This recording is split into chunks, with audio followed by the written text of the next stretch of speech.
আমার সব থেকে কষ্টের বিষয় ছিল যে আমি কৃষক হতে এসে আমি হয়ে গেলাম নেশাখোর। তাদের কাছে, গ্রামের মানুষের কাছে নেশাখোর। এবং আরো একটা জিনিস, হতদরিদ্র। এই সময় আরো কিছু ঘটনা আছে, মানুষ যে আমাকে দরিদ্র ভাবতো তার কিছু এক্সাম্পলও দেই। ওই সময় ঈদ আসে, আমার বড় বোন আমাকে টাকা পাঠায়, ভাই তুই এই টাকা দিয়ে ঈদের যুব্য বাচ্চার জন্য জামা কাপড় কেন, নিজে চল। আমার বাচ্চার অসুস্থ হয়, তখন আমার মামা আমাকে টাকা পাঠায় জোর করে। আমার মামা লাগবে না, তারপরেও তারা আমাকে এই ধরনের সাপোর্ট দিত। এখন পরিবারের মানুষ ভালোবেসে চিন্তা করে একটা বিপদে পড়ছে, তাকে তো আসলে সহযোগিতা করতে হবে। কিন্তু ওই সময় আমার অতটাও অভাব ছিল না যতটা তারা হয়তো কল্পনা করেছে। আমি যখন গরু কিনি, গরু বেচি, অথবা আমার সবজি ক্ষেতের জন্য, ধান চাষের জন্য কোনো মানুষকে হায়ার করি, এই মানুষগুলো মনে করে শহর থেকে আসছে, তাহলে ওর থেকে একটু বিল বেশি নেবো, তো জানে না আসলে কি। তখন আমিও গরুর ফুল দাম জানি না, আমি মাত্র গরুর দাম বোঝার চেষ্টা করতেছি। আমি যাদের সঙ্গে গিয়ে গরু কিনি, এরা আমার থেকে বেশি লাভ করার চেষ্টা করে। আমি গরু বেচতে ও লাভ করে, গরু কিনতেও লাভ করে। এটা একটা বড় চ্যালেঞ্জ তো তৈরি হলো, আমি ঠকে যাচ্ছি। এবং এই খামারটা করতে গিয়ে এই যেখানে লেবার যে ব্যবহার করি, এরা আমার থেকে অতিরিক্ত চার্জ করা শুরু করলো। এমনকি এমনও হলো যে যেই লেবার যে কাজ জানে না, সেও সেটা করা শুরু করলো। যাতে আমার মানে এক কাজ 2-3 বারও করা লাগছে, কারণ শুরুর দিকে আমি বুঝতে পারিনি যে কোন লোকটা আসলে কোন কাজে প্রফেশনাল। আমার বন্ধু আছে মশিউর রহমান, ও আমাকে পরামর্শ দেয়, তুমি আগে গরু কেনা বেচা শেখাও, তাইলে তোমার এই প্রবলেম সলভ হয়ে যাবে। তখন আমি আমার গ্রামে একজন গরুর ব্যাপারী বা গরুর দালালের সঙ্গে আমি একটা পার্টনারশিপ করি, এবং যে আমি তার সঙ্গে করে গরু গ্রাম থেকে কিনবো, হাটে গিয়ে বিক্রি করবো। এর মাধ্যমে আমার এক্সপিরিয়েন্স গ্যাদার হবে। আমার উদ্দেশ্য হলো এটা, আমি গরু কেনা বেচা শিখবো। আমি একজন শিক্ষিত মানুষ এবং ব্যবসাটা বুঝি না, এই কারণে সে রাজি হয়নি প্রথমে। তারপরে সে বলে যে ঠিক আছে, আপনি যদি আমাকে ফুল টাকার সাপোর্ট দেন, তাহলে আমি আমার পরিশ্রম আপনার টাকা, তাহলে আমি রাজি হইতে পারি। তারপরে আমি রাজি হলাম যে আমার এখন কিছু করার নেই, আমার শেখাই লাগবে। তো গরু কেনার জন্য যে টাকা লাগে সেটা আমি দিলাম সাপোর্ট। আমি গ্রাম থেকে গরু কেনার চেষ্টা করলাম। সকালে উঠে তার সঙ্গে যখন ঘোরা শুরু করলাম নিয়মিত, প্রত্যেক দিন সকালে গরু কিনি, হাটে গিয়ে রোদের মধ্যে ঘামতে ঘামতে গরুটা বিক্রি করি, প্রফিট করি, দুজনে ভাগ করে প্রফিটটা নিয়ে আসি। আমার মধ্যে আনন্দ হচ্ছিল, আমি শিখতেছি। কিন্তু আমি দেখলাম উল্টা ঘটনা ঘটলো পুরো গ্রামের মধ্যে, যে এই ছেলে তো জামাই গরুর দালালের সঙ্গে মেশা শুরু করলাম, এবং এ তো কয়েকদিনের মধ্যে নেশাখোর হয়ে যাবে। এরা তো সবাই নেশা খায়, এদের মধ্যে নারী কেলেঙ্কারির ঘটনা আছে, এদের মধ্যে 2-1টা মামলা মোকদ্দমাও আছে। তো এই তো নষ্ট হয়ে যাচ্ছে, এরা সবাই তোকে লুটে পুটি চুষে খেয়ে তারপরে জামাইকে ছেড়ে দেবে। আমাকে তো না, এই পর্যায়ে যেতে যেতে কয়েকদিন পরে আমাকে আসলে এই তো এখন নেশা করে, সন্ধ্যার পরে ফেরে, তার মানে নেশা টেশা করে ফেরে। 2016 সালের কথা বলছি এটা। আমি তখন 2টো গরু কিনি, বর্গা দেওয়ার চেষ্টা করি, এবং আমার খুব বেশি এটা সাকসেসফুলি হয় না। আমি হাল ছাড়ি না, আবার চেষ্টা করি যে না, এবার আমি একটু ধান চাষ করব, নিজের খাদ্য নিজে উৎপাদন করব, ধান চাল আর কিনে খাবো না। চেষ্টা করলাম, সেটা হয়েছে মোটামুটি। এরপরে দিনের জন্য আমি আরো কিছু করব, ছাগলের চেষ্টা করেছি। এইভাবে অল্প অল্প, তখন আমি ঢাকায় থাকি, ঢাকা থেকে এইসব করার চেষ্টা করছি। আমি এই চেষ্টা করার পরে যখন করোনা শুরু হয়, করোনা মহামারীর সময় আমার জন্য আশীর্বাদই বলবো, তখন আমি ঢাকার সমস্ত কাজ কাম মোটামুটি কমে গেল। তখন আমি গ্রামে চলে আসি এবং চেষ্টা করি।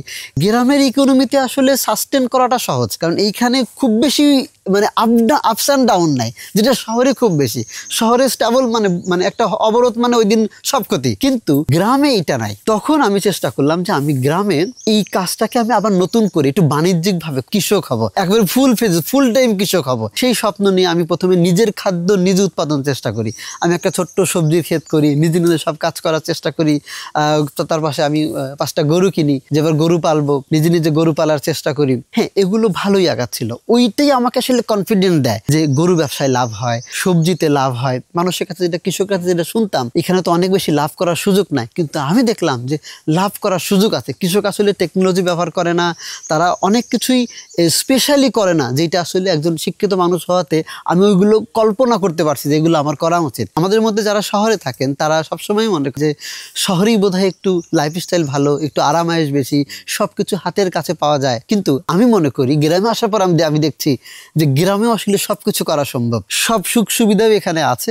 এমনকি শহরে মানুষ যা আয় করে সব সে টাকা খরচ হয়ে যায়, কিন্তু গ্রামে যা আয় করবেন টাকা খরচ করার রাস্তা আসলে আপনি পাবেন না অনেক ক্ষেত্রেই। আমি এটা এখন বুঝি। যখন এটা শুরু করলাম আমার 2 ধরনের চ্যালেঞ্জ তৈরি হলো। একটা হলো বিজনেস রিলেটেড চ্যালেঞ্জ, আর একটা হলো family related challenge. Family related চ্যালেঞ্জের মধ্যে প্রথমেই আমাকে গ্রামের মানুষ ধরেই নিল যে ঢাকা শহরে ও চলতে পারতেছে না, অভাবে পড়তে ও অনেক লোন টোন করে হয়তো ধার দেনা করে ও চলে চলে আসছে, একটা বিপদের মধ্যে এসে পড়ছে, মানুষ এইভাবে কল্পনা করতো। আমার বউকে বলতো যে ওইখানে যায় নাই, শ্বশুরবাড়ি কেন যায় নাই জানো, যে ওরা হলো যে শ্বশুরের সঙ্গে মানে ওই পরিবারের সঙ্গে সম্পর্ক ভালো না, ওখানে টিকতে পারে নাই। অহিবকে বলতো যে এই জন্য ওরা এখানে আসছে। এটা শুনে আমার বউ সবসময় মন খারাপ করতো, কান্নাকাটি করতো। আমার মনে পড়ে যে কোরবানির হাটে 2 গরু আমি এক হাতে ধরেছিলাম। এটা আমার জীবনের একটা স্মরণীয় ঘটনা, যে 2টা গরু 2 হাতে ধরে আমি গরু বিক্রি করতেছি, যেটা আমার পরিবারের মানুষ হয়তো কোনোদিন কল্পনাই করতে পারে না। কারণ আমার পরিবারে আছে যে এই লোকটা শারীরিক পরিশ্রম সব থেকে কম করে, বাড়ির ছোট ছেলের বেলা এটা ঘটে। তো সেই মানুষটা যখন আমি গরু ধরে বিক্রি করতেছি,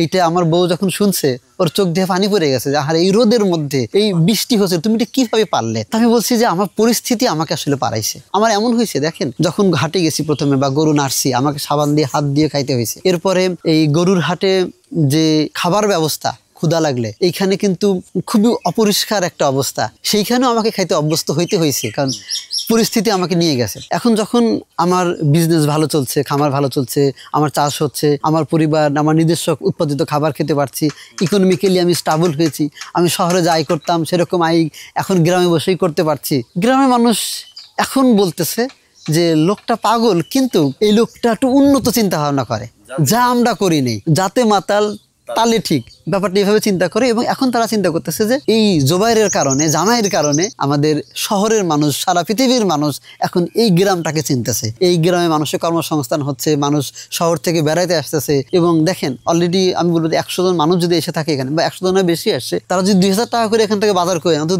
2 লক্ষ টাকা এইখানে রেখে গেছে। তো এইটাও তো একটা অপরচুনিটি ক্রিয়েট করছে। তো এখন মানুষ আমাকে উৎসাহ দেয়, এখন মানুষ বলে যে না, ও আসলে একদিন সফল হবে।